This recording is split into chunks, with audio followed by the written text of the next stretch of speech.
Halo, kembali lagi di Invest Time bersama saya, Andi Shalini. Para orang tua harus waspada, pasalnya uang pendidikan naik terus. Biaya kuliah diprediksi naik 6,03% per tahunnya. Berdasarkan data BPS, inflasi pendidikan pada Juni 2022 mencapai 1,68%. Biaya pendidikan ini diproyeksi masih terus akan tumbuh, mengingat naiknya sejumlah harga-harga kebutuhan pokok dan juga bahan bakar minyak. Kenaikan gaji orang tua dianggap tidak mampu mengimbangi biaya pendidikan yang tinggi. Contohnya saja, total biaya pendidikan tinggi, baik negeri dan swasta yang terus meningkat.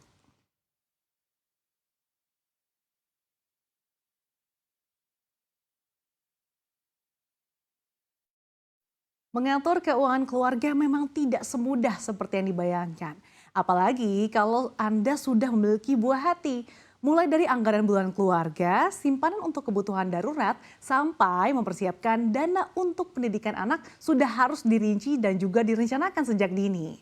Nah, bagaimana sih untuk para orang tua? Ada aja cara menyiapkan dana pendidikan anak sejak dini? Kami akan langsung membahasnya secara mendalam bersama dengan Shirley G, Chief Marketing Officer Sun Life Indonesia. Halo Mbak Shirley, apa kabar? Halo Sasa, Baik ya Mbak Shirley ya? kabar baik. Oke, Mbak Shirley, untuk menyiapkan dana pendidikan untuk anak, tentunya kita kan ingin menginginkan pendidikan yang terbaik. Tapi di satu sisi dana pendidikan ini naik terus setiap tahunnya. Nah, sebetulnya kapan sih sebetulnya calon orang tua ataupun orang tua mempersiapkan dana pendidikan? Nah, mempersiapkan dana pendidikan untuk anak itu salah satu yang sangat penting ya untuk direncanakan karena ini memang untuk jangka panjang. Kalau ditanya kapan, sedini mungkin. Jadi kalau bisa bahkan sejak mulai merencanakan memiliki anak sudah mulai dipersiapkan. Tapi kalau sudah terlanjur punya anak, maka disiapkan dari sekarang, jangan ditunda lagi. Oke, pokoknya ketika mulai merencanakan punya anak, kalau bisa sudah dipikirkan gitu ya Bu. Tapi kalau misalkan belum menikah nih, apakah sudah harus dipersiapkan dulu atau mungkin sebaiknya prioritaskan dana darurat dulu nih? Memang tergantung, kalau memang sudah belum menikah tapi tentunya sudah dalam waktu dekat berencana untuk menikah dan pastinya memiliki buah hati, sebaiknya bila mampu mulai direncanakan langsung dari sekarang. Kenapa begitu Sasa? Karena memang inflasi kenaikan biaya pendidikan per tahunnya itu tinggi sekali. Di atas 10%, 10-15% rata-rata kenaikannya. Kebayang ya, ini lebih tinggi daripada inflasi ekonomi Indonesia yang katanya menurut Bank Indonesia year on year tuh bisa 6,5%. Jadi ini jauh di atasnya. Nah, kalau ditanya apakah dana pendidikan terlebih dahulu atau dana darurat? Sebaiknya kalau masih lajang, dana darurat harus dipenuhi terlebih dahulu. Baru kemudian dana pendidikan. Tentunya kalau mampu jalan bersamaan karena dana pendidikan horizonnya jauh lebih panjang. Oke, nah Bu Shirley, data perlindungan anak menyebutkan kalau tingkat putus sekolah selama masa pandemi ternyata ini terus meningkat. Artinya sebetulnya terkait dengan perencanaan keuangan dana pendidikan ini tidak dikelola dengan baik. Nah, pandangannya seperti apa nih? Ya, ini sangat menyedihkan ya, karena pendidikan ini penting sekali. Memang karena itu memang perlu direncanakan. Dengan direncanakan, disiapkan sejak dini untuk menghindari hal-hal yang tidak diinginkan seperti ini, yaitu putus sekolah. Dan jangan lupa yang namanya dana pendidikan, satu yang penting pendidikan formal. Tapi kita suka lupa untuk menyiapkan juga dana pendidikan non formalnya. Karena di era globalisasi sekarang ini penting sekali supaya anak bisa bersaing. Oke, artinya pendidikan formal dan juga informal ini Betul. penting untuk dipersiapkan. Nah, kalau misalkan dana pendidikan ini naik sekitar 10-15% setiap tahunnya, nah idealnya ini dialokasikan berapa persen sih dari pendapatan bulanan kita, Mbak Shirley? Memang metode yang tepat itu tiap orang berbeda-beda pastinya, tergantung kondisi pendapatan dia, kondisi pengeluarannya. Tapi secara umum sebaiknya menyisihkan 10-20% dari penghasilan bulanan untuk dana pendidikan. Jadi sekitar 10-20% begitu ya. Betul. Nah, kemudian apa saja nih yang perlu dipertimbangkan ketika mempersiapkan dana untuk pendidikan anak? Nah, ini sudah ada nih informasi yang menarik ya. Jadi yang harus dipersiapkan cukup banyak nih, ibu-ibu terutama ya. Yang pertama pastinya survei. Ini sebaiknya sejak dini. Kalau ditanya nanti saja deh kalau anak saya sudah mau masuk perguruan tinggi baru saya survei. Sebenarnya itu udah telat ya. Sebaiknya kita dari sekarang sudah kita survei. Walaupun nanti dalam perjalanan mungkin ada perubahan, paling tidak kita sudah tahu kira-kira berapa dana yang harus dipersiapkan dan dihitung mundur berapa yang harus dialokasikan. Jadi ini yang pertama. Kemudian membuat perencanaan perencanaan biaya. Semakin cepat tentunya ini semakin baik ya. Karena ada yang namanya sasa cost of delay. Jadi kalau kita menunda sekarang, misalnya uang masuk kuliah 100 juta, kalau kita rencanakan dari sekarang pada saat anak masih kecil, mungkin cukup setiap bulannya hanya menyisihkan 1 juta. Tapi kalau kita tunda pada saat 2 tahun lagi anaknya masuk kuliah, berarti kan nggak cukup ya 1-2 juta. Harus menyiapkan setiap tahunnya mungkin 10 juta per bulan itu baru cukup. Nah kemudian pilih instrumen investasi yang tepat. Kenapa? Ini penting sekali. Instrumen investasi tentunya setiap orang berbeda-beda. Untuk Sasa cocok untuk Sasa, belum tentu cocok untuk saya. Karena profil resiko masing-masing orang itu berbeda. Tapi yang sederhananya harus memilih instrumen investasi yang bisa mengalahkan inflasi. Jadi bisa mengalahkan tadi kenaikan biaya pendidikan yang 10-15% per tahun. Kemudian ini yang jangan dilupakan ya, yaitu proteksi untuk pencari nafkah. Kenapa ini penting? Bayangkan ini semua sudah dilakukan, yang ini perencanaan sudah, instrumen investasi sudah, tapi proteksinya lupa. Padahal dana pendidikan itu akan terisi pada saat si penanggung atau pencari nafkahnya ada. Nah, padahal hidup itu ada aja kejutannya ya. Selalu ada resiko yang tidak kita duga. Bayangkan kalau penanggung atau pencari nafkah itu misalnya sakit. Sehingga alih-alih dana pendidikannya terbentuk, malahan diambil untuk biaya pengobatan.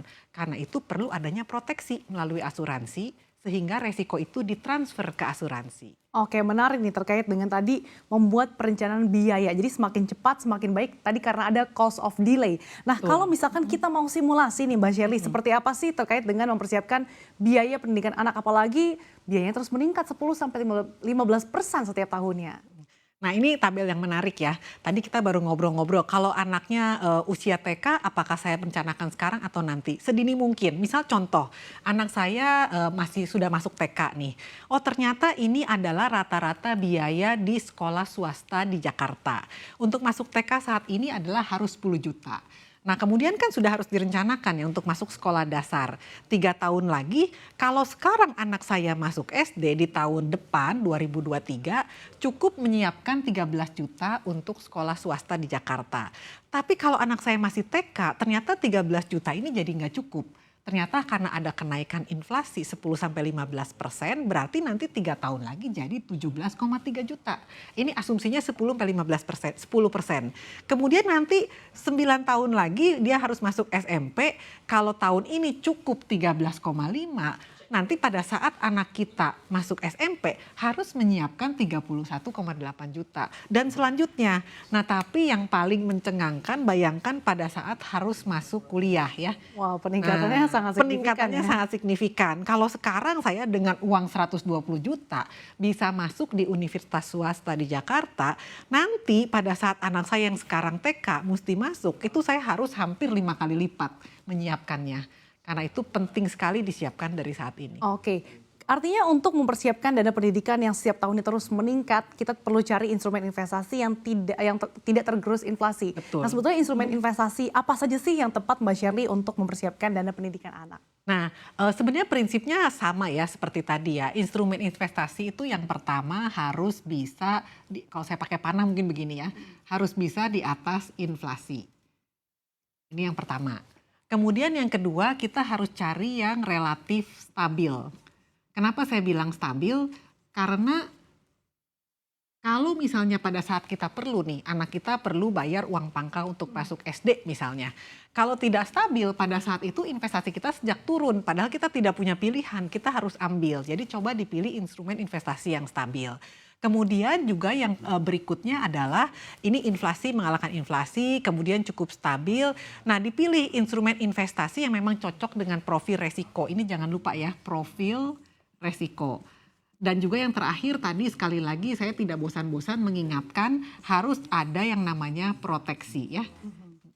Nah kalau dari asuransi itu sebenarnya adalah salah satu instrumen investasi yang boleh dipertimbangkan. Kenapa? Karena ada jenis yang namanya asuransi pendidikan. Di mana asuransi pendidikan itu sebenarnya bisa memenuhi komponen mengalahkan inflasi karena ada komponen investasinya. Kemudian relatif stabil dan juga ini profil resiko bisa dipilih ya. Kalau profil resiko kita bisa beresiko lebih tinggi, bisa diambil, dipilih. Banyak pilihan dana investasinya dari asuransi pendidikan. Dan yang paling penting ada komponen proteksi investasinya. Sehingga tadi kalau penanggung atau pencari nafkah terjadi resiko yang tidak terduga, itu bisa ditransfer ke asuransi sehingga dana pendidikan tetap bisa dipenuhi dan terbentuk. Nah, jurus jitu untuk memilih asuransi yang tepat nih untuk mempersiapkan dana pendidikan untuk anak apa saja sih Mbak Shirley? Ya, tentunya pasti harus sesuai kemampuan, kemudian sejak dini, dan sebisa mungkin sebaiknya adalah teratur. Daripada nanti deh kalau saya ada, itu pasti nggak akan pernah ada ya. Tapi harus begitu punya penghasilan, bisa dilakukan prinsip, ini mungkin saya pindahkan. Nah, kembali lagi bisa menggunakan metode 40, 30, kemudian 20 Dan 10. dan 10, betul. Jadi setiap kita punya penghasilan tidak perlu menunggu. Jadi langsung dialokasikan 40%-nya ini untuk kebutuhan sehari-hari. Kemudian 30%-nya untuk cicilan produktif. Nah 20% ini komponen untuk melakukan yang namanya investasi dan juga tabungan, termasuk menyisihkan dana pendidikan. Oh, jadi masuknya komponen 20 ini ya. Betul. Nah, kalau misalkan ketika kita menyiapkan dana pendidikan anak, apakah nanti untuk anak pertama, kemudian kedua dan ketiga ini sama saja atau mungkin ada formulasi yang berbeda nih Mbak Shirley? Sebenarnya sama saja untuk anak pertama, kedua, ketiga. Tapi biasanya orang tua kalau punya anak pertama biasanya lebih fokus ya. Wah pendidikan penting gitu kan. Begitu anak kedua dan ketiga biasanya kebutuhannya sudah semakin banyak. Tapi harus dipersiapkan. Jadi begitu merencanakan anak pertama sudah disiapkan dana pendidikannya. Anak kedua dan ketiga seterusnya juga begitu. Karena untuk mengantisipasi resiko-resiko kehidupan yang mungkin terjadi dan target dana pendidikannya bisa tercapai. Oke. Ketika kita mempersiapkan dana pendidikan untuk anak, biasanya ini ada-ada aja kan kejadiannya. Nah ini sebetulnya perlu nggak sih Mbak adanya evaluasi begitu terkait dengan dalam persiapan pendidikan untuk anak? Nah ini menarik nih, evaluasi itu penting sekali menurut saya ya. Sama seperti kita sendiri ya, kita punya badan kita untuk bisa tetap sehat. Biasanya kita secara rutin melakukan medical check up setahun sekali. Dan demikian juga untuk perencanaan dana keuangan atau pengelolaan keuangan keluarga, kita harus melakukan yang namanya financial check up. Tujuannya apa? Untuk cek nih penghasilan kita berapa, pengeluaran berapa, kemudian aset kita sudah ada berapa, dan dana pendidikan yang terbentuk sudah berapa. Kemudian kita lihat di mana gapnya atau kekurangannya. Baru setelah itu kita menentukan instrumen investasi yang tepat. Oke, Mbak Shirley banyak yang berpikir nih kalau mempersiapkan tabungan dan juga asuransi pendidikan ini sama nih. Sebetulnya sama atau beda sih? Nah kalau beda mana nih yang lebih tepat mempersiapkan tabungan untuk dana pendidikan anak atau lebih memilih asuransi? Sebenarnya fungsinya beda ya. Kalau menabung itu biasanya untuk mempersiapkan tujuan jangka pendek. Misalnya anak saya tahun ini masuk TK, berarti harus ditabung. Karena menabung itu berarti memilih instrumen investasi yang lebih liquid dan mudah diambil dan tentunya stabil.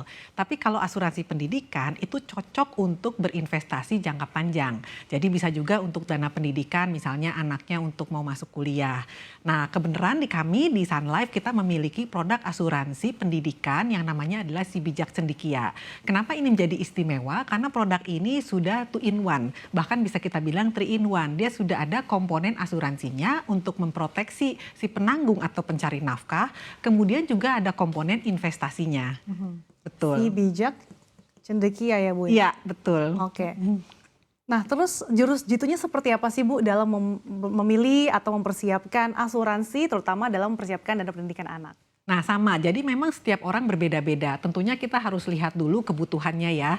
Anak kita usianya berapa, nah seperti ini ya. Anak kita sekarang usia berapa, misalnya sekarang TK. Berapa tahun lagi dia akan masuk SD, SMP, SMA dan juga universitas. Kemudian kita hitung berapa target dana yang diperlukan setelah melakukan survei universitas yang diinginkan.